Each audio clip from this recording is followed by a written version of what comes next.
Hello friend, welcome to our channel Sparkify classes. आज हम देखेंगे लिए इम्पोर्टेंट टॉपिक जिसका नाम है प्रिज्म। आज हम लोग प्रिज्म के बारे में समझेंगे और प्रिज्म के लिए अपवर्तनांक का सूत्र भी स्थापित किया जाएगा। तो सबसे पहले ये जो प्रिज्म है, प्रिज्म क्या है इसके बारे में समझेंगे। प्रिज्म क्या है इसके बारे में देखेंगे। तो सब प्रिज्म जो होता है ये कांच का पारदर्शी माध्यम होता है। ये कांच का पारदर्शी माध्यम होता है। कांच का पारदर्शी माध्यम होता है। ट्रांसपेरेंट मीडियम होता है, पारदर्शी माध्यम होता है। पहला बात तो ये हो गया, जो प्रिज्म होता है वह कांच का पारदर्शी माध्यम होता है, पहला बात ये।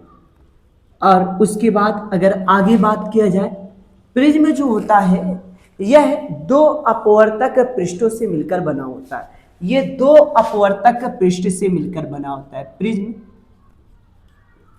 दो अपवर्तक पृष्ठ से मिलकर बना होता है, से मिलकर बना होता है। प्रिज्म दो अपवर्तक पृष्ठ से मिलकर बना होता है, ये बात है। अच्छा, ये जो अपवर्तक पृष्ठ के मध्य जो कोण बना होता है उसे प्रिज्म का कोण कहते हैं और जिसे कैपिटल ए से प्रदर्शित करते हैं। तो अपवर्तक पृष्ठों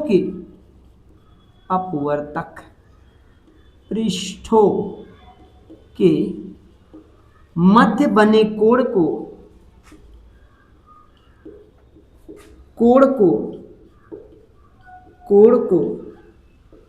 प्रिज्म का कोण कहते हैं। प्रिज्म का कोण कहते हैं। और ये जो प्रिज्म का कोण होता है इसको कैपिटल ए से प्रदर्शित करते हैं। प्रिज्म के कोण को कैपिटल ए से प्रदर्शित करते हैं। तो सबसे पहले अगर प्रिज्म बनाए तो ये कांच का पारदर्शी माध्यम होता है। ये दो अपवर्तक पृष्ठ से मिलकर बना होता है। एक अपवर्तक पृष्ठ ये है और एक अपवर्तक पृष्ठ ये है। तो ये दो अपवर्तक पृष्ठों से मिलकर बना होता है। कांच का पारदर्शी माध्यम और ये दो अपवर्तक पृष्ठ से मिलकर बना होता है। जैसे जब प्रकाश यहाँ वायु है और ये कांच है, वायु से कांच में जाएगा तो यहाँ पे एक बार मुड़ेगा और उसके बाद कांच से जब वायु में जाएगा तो एक बार यहाँ से मुड़ेगा। तो इसलिए प्रिज्म जो होता है वह कांच के दो अपवर्तक पृष्ठों से मिलकर बना होता है। एक अपवर्तक पृष्ठ ये है और एक अपवर्तक पृष्ठ ये है। और यहाँ पे जो कोण बनता है इसको एंगल ऑफ प्रिज्म कहते हैं। इसको एंगल ऑफ प्रिज्म कहा जाता है। इसको एंगल ऑफ प्रिज्म कहते हैं। ठीक है भाई। अब उसके बाद अगर प्रिज्म के लिए सूत्र देखा जाए, प्रिज्म के लिए सूत्र का बात किया जाए, अपवर्तनांक का सूत्र का प्रयोग। देखो, सबसे पहले अपवर्तनांक के लिए सूत्र देखा जाए। अपवर्तनांक के लिए सूत्र, अपवर्तनांक के लिए सूत्र। तो हम एक प्रिज्म बनाएं, थोड़ा बड़ा सा बनाएंगे प्रिज्म ऐसे। अब उसके बाद यहां पे ए है और यहां बी है, यहां सी है और इस वाले कोण को एंगल ए कहते हैं, एंगल ऑफ प्रिज्म बोला जाता है। यहां से इंसिडेंस रे है, मतलब कि आपतित किरण, ये आपतित किरण है। ये वाले किरण को रिफ्रैक्टेड रे कहते हैं, मतलब अपवर्तित किरण। और बाहर जो किरण निकलता है इसको निर्गत किरण बोलते हैं, इमर्जेंट रे। यहां से एक लंब होता है, एक लंब यहां से, इसको नॉर्मल पहला बोलेंगे, इसको नॉर्मल दूसरा, अभिलंब पहला और अभिलंब दूसरा बोलेंगे। ये आपतित किरण, ये अपवर्तित किरण और ये कौन सा किरण है, ये निर्गत किरण है। अब देखो यहां पे जो कोण बनेगा इस कोण को आई, आपतन कोण, और जो बाहर की ओर जो निकलेगा इसको बोलेंगे ई मतलब इमर्जेंट एंगल, और इमर्जेंट एंगल को निर्गत कोण कहते हैं। यहां जो कोण बनेगा इस कोण को R1 से लिखेंगे, इस कोण को R2 से लिखेंगे। अब ये जो आपतित किरण है इसको आगे की ओर और निर्गत किरण को पीछे की ओर बढ़ाने पर निर्गत किरण को पीछे की ओर और आपतित किरण को आगे की ओर बढ़ाने पर दोनों एक दूसरे को जिस बिंदु पे काटेगा वहां पर जो कोण बनेगा उसको डेल्टा एम से लिखते हैं, मतलब विचलन कोण कहते हैं, डेल्टा एम से प्रदर्शित करते हैं। अब अगर हम ये जो चतुर्भुज बना हुआ है इसका नाम दे दें तो यहां लिखेंगे P, यहां लिखेंगे Q, यहां लिखेंगे R और यहां पे लिखेंगे S। और जो यस है, यस पर जो कोण बना हुआ है वह क्या है, अल्पतम विचलन कोण, मतलब मिनिमम डेविएशन एंगल है, जिसे हम लोग डेल्टा एम से लिखेंगे।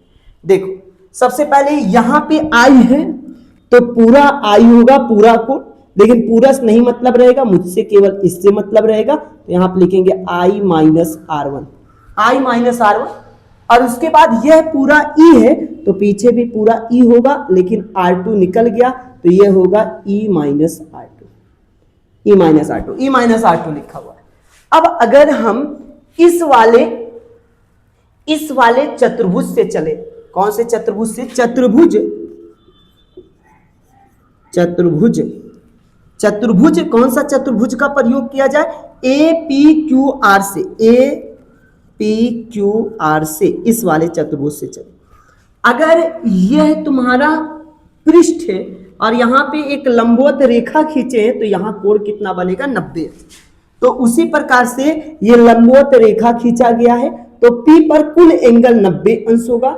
यहाँ पे भी पृष्ठ है और ये लंबवत रेखा, यहाँ पे भी टोटल कोण कितना होगा, 90। 90 इधर बनेगा, 90 उधर बनेगा, P पर भी 90 और R पर भी 90 हो। मतलब हम अगर सभी कोण को जोड़ें, A plus P plus Q plus R, तो इन चारों कोणों को जोड़ने पे टोटल कितना मिलता है, 360 अंश। अब एंगल A की जगह पे एंगल A ही रहने दो, P की जगह 90 अंश, Q की जगह पे ऐसे रहने दो, R की जगह 90 अंश और बराबर 360। 90 90 180 होगा, जिसे हम पक्षांतर जब करेंगे तो 360 में से 90 और 90 मतलब 180 घटेगा तो बचेगा तुम्हारे पास केवल 180। ये इक्वेशन नंबर फर्स्ट बोलेंगे, इसको समीकरण फर्स्ट बोलेंगे। अब उसके बाद हम लोग इस वाले त्रिभुज से चलेंगे, इस वाले त्रिभुज से PQR से चलेंगे, मतलब त्रिभुज PQR से, PQR वाले त्रिभुज से चलेंगे, PQR से इस वाले त्रिभुज से चलेंगे। और हम जानते हैं चूंकि इन तीनों कोणों को जोड़ने पर मतलब R1 plus R2 plus Q, इन तीनों कोणों को यदि हम जोड़ेंगे तो मेरे पास कितना आना चाहिए, 180 अंश, क्योंकि त्रिभुज के तीनों कोणों का योग कितना होता है, 180 अंश होता है। अच्छा, यहां पे अल्पतम विचलन की स्थिति में एक मोटी बात है कि अल्पतम या न्यूनतम विचलन की स्थिति में, अल्पतम या न्यूनतम विचलन की स्थिति में जो एंगल R1 होता है एंगल R2 के बराबर होता है और दोनों को हम लोग क्या मान लेंगे, R। और उसी प्रकार से I जो होता है वह किसके बराबर होता है, E के बराबर होता है। आपतन कोण का मान जो होता है, I का मान जो होता है वह E के बराबर होता है। तो यहाँ पे R1 और R2 के जगह पे अल्पतम विचलन, ये मोटी बात है कि भाई अल्पतम विचलन की स्थिति में R1 और R2 दोनों बराबर होता है और दोनों को R मानेंगे और एंगल I किसके बराबर होता है, एंगल E के बराबर होता है। तो इन दोनों के जगह पे R प्लस R और plus angle Q is equal to 180। अब यहाँ पे इन दोनों को जोड़ने पर 2R plus angle Q is equal to 180। Equation number ये हो गया सेकंड। अब ये इक्वेशन फर्स्ट है और यहाँ इक्वेशन सेकंड है। यहाँ पे 180 है और यहाँ भी 180 आया, इसके मतलब इस 180 के जगह पे इसके मान को रख सकते हैं। तो ऐसे लिख सकते हैं हम लोग समीकरण फर्स्ट तथा सेकंड से, ऐसे चलेंगे समीकरण फर्स्ट तथा सेकंड से। और फर्स्ट दिया है angle A plus angle Q is equal to 180 दिया है, इसके जगह पे 2R और plus angle Q, angle Q से एंगल Q खत्म हो गया, angle A is equal to 2r मिल गया। अब यहां पे कह सकते हैं r बराबर, इस 2 को नीचे भेजेंगे, एंगल a अपॉन 2, ये हो गया अपवर्तन कोण का मान, r का मान निकल गया। अब हम लोग किसका मान निकालेंगे? I के लिए। और I के लिए तुम्हें क्या करना पड़ेगा? इस वाले त्रिभुज का प्रयोग करना पड़ेगा, SPR से इस वाले त्रिभुज को उठाएंगे। तो उन्हें त्रिभुज SPR से, किस वाले त्रिभुज को उठाए हैं? SPR से। यहां पे यह जो कोण है, जो बाहर त्रिभुज के बाहर जो कोण बना है, इसको बहिष्कोण कहते हैं। त्रिभुज के बाहर जो कोण बनेगा उसे बहिष्कोण बोलेंगे, और बहिष्कोण जो होता है वह सुदूर स्थित अंतःकोण के योग के बराबर होता है। तो यहां पे कौन सा नियम लगेगा? बहिष्कोण के नियम से, बहिष्कोण के नियम से। अब बहिष्कोण का नियम कहता है जो बाहर स्थित जो कोण होगा वह अंतःकोण के, सुदूर स्थित अंतःकोण के योग के बराबर होगा, E minus R2, E minus R2, और यहां पे I माइनस R1, इसके योग के बराबर होगा। अच्छा, R1 और R2 के जगह, दोनों के जगह पे तुम्हारा R ही है, और E के जगह भी I है, क्योंकि I और E दोनों आपस में इक्वल होता है अल्पतम विचलन की स्थिति में। तो इसके जगह भी R लिख दो। अब यहां delta m is equal to I2I और माइनस 2R। अब एक काम करो, यहां पे R की जगह पे R का मान रख दो, R की जगह पे R का मान रख दो। और जब R का मान रखेंगे, अगर R की जगह पे R का मान रखेंगे तो हो जाएगा तुम्हारे पास डेल्टा m प्लस नहीं is equal to I minus 2R। R के जगह पे हम लोग लिखेंगे एंगल A अपॉन 2, 2 से 2 खत्म हो गया। अब इस A को इधर भेजेंगे तो delta m plus angle A is equal to 2I।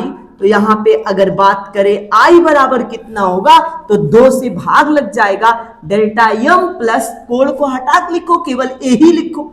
A मतलब भी कह सकते हैं प्रिज्म का कोण, इसलिए केवल A ही लिखो, 2 को भेज दो नीचे, चला है। तो ये हो जाएगा आपतन कोण का मान I बराबर delta m plus A upon 2, और अपवर्तन कोण का मान है कोण A अपॉन 2। अब इसके बाद हम लोग बाबा स्नेल का नियम लगाएंगे। स्नेल के नियम से, जो किरण प्रकाशिकी वाला जो चैप्टर है, किरण प्रकाशिकी वाला जो चैप्टर है, इसमें सबसे ज्यादा इंपॉर्टेंट टॉपिक का बात किया जाए या इंपॉर्टेंट हेडिंग का बात किया जाए तो स्नेल का नियम है। यही स्नेल के नियम से अगर हम लोग चलते हैं, sine I upon sine R, क्योंकि ये अधिक डेरिवेशनों में सबसे ज्यादा यूज हुआ है स्नेल का नियम। Sine I upon sine R is equal to होता है फार्मूला n होता है। अब I के जगह पे I का मान रख दो, साइन I के जगह पे delta m plus A upon 2, और अपॉन R के जगह पे R का मान लिख दो, angle A upon 2, angle A upon 2 is equal to n। अब इसको ऐसे लिख सकते हैं, या n is equal to sine delta m plus A upon 2 upon sine A by 2। तो ये प्रिज्म का अपवर्तनांक का सूत्र, ये प्रिज्म का अपवर्तनांक का सूत्र है, n is equal to sine delta m plus A upon 2 upon sine A by 2। जहां जो डेल्टा m है इसको बोला जाता है अल्पतम विचलन कोण, या इंग्लिश में बोल सकते हैं मिनिमम डेविएशन एंगल, और delta m plus A upon 2 upon sine A by 2 लिखा हुआ है। अच्छा, अगर हम सोचे ये जो प्रिज्म दिया हुआ है वह एक बढ़िया क्वालिटी का प्रिज्म ना हो करके एक पतला प्रिज्म, अगर एक पतला प्रिज्म रहेगा तब क्या होगा? ये जो अगर प्रिज्म जो है वह पतला हो तो पतले प्रिज्म के लिए अगर चले तो पतले प्रिज्म में क्या होता है? पतले प्रिज्म में ये जो साइन होता है इसकी उपेक्षा कर देते हैं। सबसे पहले पतला प्रिज्म क्या होता है? पतला प्रिज्म मतलब ऐसा प्रिज्म जिसका प्रिज्म कोण 10 अंश से कम।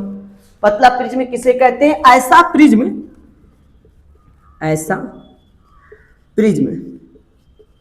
जिसका प्रिज्म कोण 10 अंश से कम, ऐसा प्रिज्म जिसका प्रिज्म कोण 10 अंश से कम हो, मतलब एंगल ए का मान कम होना चाहिए, एंगल ए का मान कम होना चाहिए, किससे कम होना चाहिए, 10 अंश से कम होना चाहिए। अब इस स्थिति में क्या करते हैं, साइन की उपेक्षा कर देते हैं, साइन को हटा देते, निगलेक्ट कर देते। अब जब साइन को हटा देंगे तो इस फार्मूले में से अगर साइन हटता है तो 2 से 2 भी कट जाएगा, ऊपर बचेगा डेल्टा एम प्लस ए और नीचे बचेगा ए, तो एन बराबर हो जाएगा डेल्टा एम प्लस ए अपॉन ए बचेगा। अगर हम लोग क्रॉस मल्टीप्लाई करेंगे तो हो जाएगा एन ए, 2 लाइन और, N A is equal to delta M plus A, और ए को एक तरफ भेजेंगे, ए को एक तरफ भेजेंगे, N A minus A is equal to delta M. अगर हम ए कॉमन कर लेंगे यहां पर तो मिलेगा एन माइनस 1, तो delta M is equal to हो जाएगा, delta M is equal to हो जाएगा एन माइनस 1 इंटू ए। तो ये पतले प्रिज्म के लिए सूत्र है, delta M is equal to N minus 1 into A. तो देखो आज के वीडियो में हम लोग समझे हैं कि भाई प्रिज्म क्या होता है तथा प्रिज्म के लिए अपवर्तनांक का सूत्र स्थापित किए हुए हैं। उसके बाद पतला प्रिज्म क्या होता है और पतले प्रिज्म के लिए सूत्र देखे हुए हैं। अब मिलते हैं आगे के वीडियो में। थैंक्स।